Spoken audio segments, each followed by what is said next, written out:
오늘은 모두가 경악할 수밖에 없었던 매우 통쾌한 참교육 스토리를 전해드리겠습니다. 아이 때문에 어쩔 수 없이 수민을 선택한 민원은 결혼식이 끝나고 수민과 혼인신고까지 하고 나서야 수민에게 자신의 아이가 이미 유산됐다는 소식을 듣습니다. 이에 민원은 정말 돌아버리는 줄 알았죠. 잊지도 않은 애로 매일 배가 아프니 뭐가 먹고 싶니 했던 수민의 행동들을 떠올리니 온몸에 소름이 쫙 끼칠 정도였으니까요. 하지만 그 순간에도 수민은 거짓말로 상황을 모면합니다. 지원이 유지혁과 사귀고 싶어 자신에게 민원 오빠를 꼬셔달라 부탁했고 자신은 그저 민원이 좋아서 그 제안에 응했다고 말이죠. 유산 역시 지원이 때문에 그런 것이라며 핑계를 댑니다. 결국 빡 돌아버린 민화는 지원이가 자신을 농락했다는 사실에 분노하며 지원이가 2회차 인생으로 막 회귀했던 그때를 떠올립니다. 그리곤 그때부터 지원이 변했다고 단정 지은 민화는 유지혁을 망가뜨려 지원에게 복수하겠다는 음모를 꾸미기 시작하는데요. 아마도 지원이가 돌려준 명품 가방을 팔아 착수금을 마련할 것 같습니다. 참고로 원작에서는 지원이가 결혼식 때 준 축의금 500만 원을 가지고 일을 벌였습니다. 그런데 이 계획은 유지혁 근처도 못 가고 끝나고 맙니다. 심부름 센터를 운영하는 후배에게 부탁해 유지혁 뒷조사를 진행했는데 알고 보니 유지혁은 UNK그룹 류한일 회장의 하나뿐인 친손자였기 때문이죠. 수민 역시 민환에게 이 내용을 듣고 유지혁이 재벌 3세라는 사실을 알게 되는데요. 여기서 정말 웃겼던 건 수민의 정신병 같은 미친 착각이었죠. 지원이가 일부러 쓰레기 같은 민환은 좋은 남자인 것처럼 포장해 자기와 결혼시키고 재벌 3세인 지혁은 자기랑 잘 될까봐 나쁜 말만 골라서 했다고 말이죠. 그리곤 수민은 속으로 이런 말을 합니다. 회장 손자라는 거 알고 있었네. 나랑 잘 될까봐 나쁜 말만 골라 한 거고 내가 꼬셨으면 나랑 사귀었을 텐데 분해서 잠도 안 와. 여우 같은 엑스년, 넌 잘 살면 안 되지. 너네 엄마 애 딸린 유부남이랑 바람나서 집 나갔잖아. 그 엄마의 그 딸이니까 너는 행복할 자격 없어. 와, 이 정도면 그냥 피해망상증에 쩔어버린 미친 XX가 따로 없네요. 그래서일까요? 결국 이날 밤 우려했던 일이 터지고 맙니다. 지원이 지혁과 결혼한다는 생각에 분해서 잠을 못 자고 있던 수민은 보지 말았어야 할 민환의 휴대폰 문자를 봐버린 것이죠. 민환의 후배가 뒷조사해준 지혁과 지원의 데이트 사진을 절대 매스컴에 흘리지 말라 부탁한 문자 말입니다.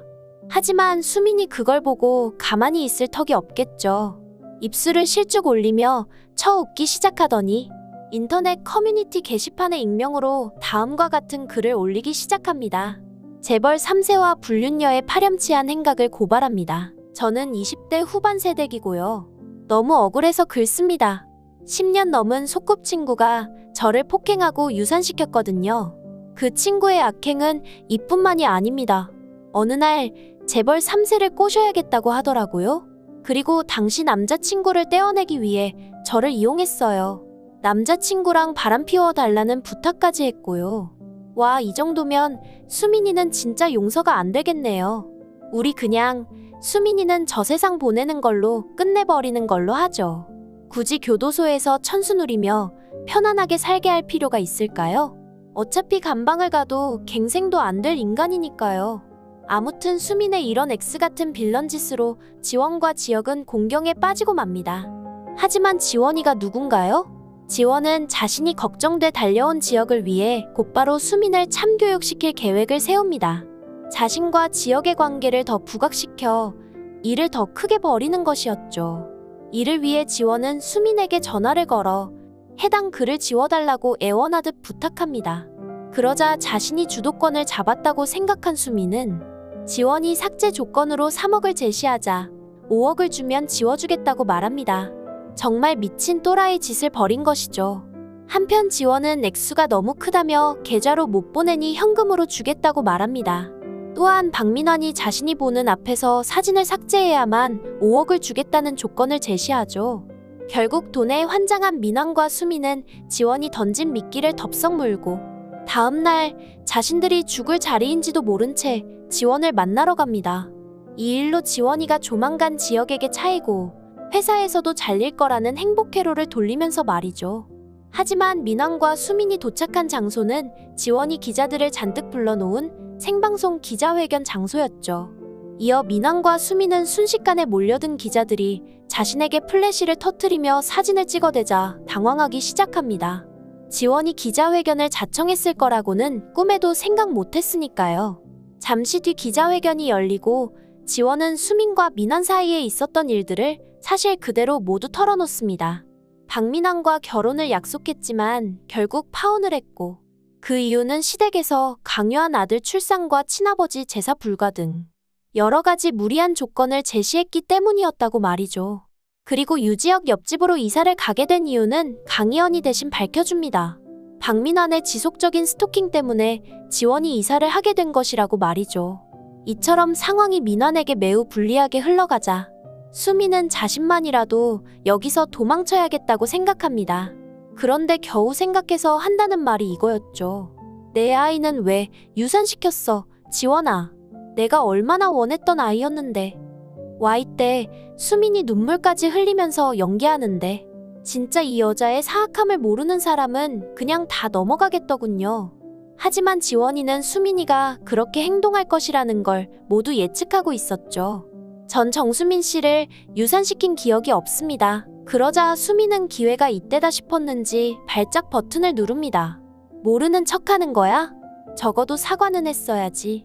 나 말고 죽은 아이한테라도. 와우, 정말 수민이는 미친 XX네요. 임신도 안 해놓고 죽은 아이를 책임지고 사과하라니 말이죠. 결국 지민은 더는 안 되겠다고 생각했는지 마지막 일격을 가합니다. 제가 궁금한 건 정수민 씨가 진짜 임신부였냐는 거예요. 박민환 씨, 아내와 산부인과에 가본 적 있어요? 초음파 사진은 확인했을 거고 병원에서 주는 산모 수첩은 봤어요? 와우, 지원이가 제대로 크게 한 방 먹였네요. 그런데 자세히 보니 수민이보다 민환이가 더 큰 충격을 받은 듯합니다. 하지만 이대로 포기하고 멈출 수민이 절대 아니죠. 그거 내가 안 보여줬어. 아이가 죽고 너무 슬퍼서 전부 태워버렸거든. 와, 저게 말인지 방귀인지 자기 무덤을 스스로 파버리네요. 결국 지원은 갱생이 힘들다고 판단했는지 수민에게 마지막 참교육을 실행합니다. 스피커폰을 켜고 정수민이 혼자서 다녔다는 병원에 전화를 걸어버린 것이죠. 병원 측에 정수민의 생년월일과 이름만 대면 첫 방문인지 재진인지 금방 알 수 있었으니까요. 역시나 병원에서는 그런 사람이 없다는 답변이 오고 기자들은 수민에게 질문을 퍼붓기 시작합니다. 거짓 글을 쓴 목적이 뭔지, 법적 책임은 어떻게 질 것인지 말이죠. 그 순간 멘붕이 온 수민은 밤미쳐 날뛰며 민환에게 다가가 도와달라고 말하는데요. 충격적이게도 남편 민환에게 돌아온 건 싸대기와 찰진 욕 한마디였죠. 이거나 이 미친 XX야. 임신도 안 했으면서 유산? 꼴도 보기 싫으니까 꺼져. 너 때문에 내 인생 조졌어. XX년아. 와우, 민환이가 진짜 빡쳤나 봅니다. 그런데 둘 다 도찐개찐이라서 누가 불쌍하고 그런 건 없을 것 같습니다. 아무튼 이렇게 기자회견에서 모두가 경악할 결과가 나오면서 민환과 수민에 대한 참교육은 끝이 납니다. 그리고 이날 지원은 유지혁과 연인 사이임을 기자들 앞에서 발표하며 공식 커플이 됩니다. 오늘 준비한 내용은 여기까지입니다. 구독과 좋아요 부탁드리며 많은 의견과 댓글 남겨주세요. 시청해주셔서 감사합니다.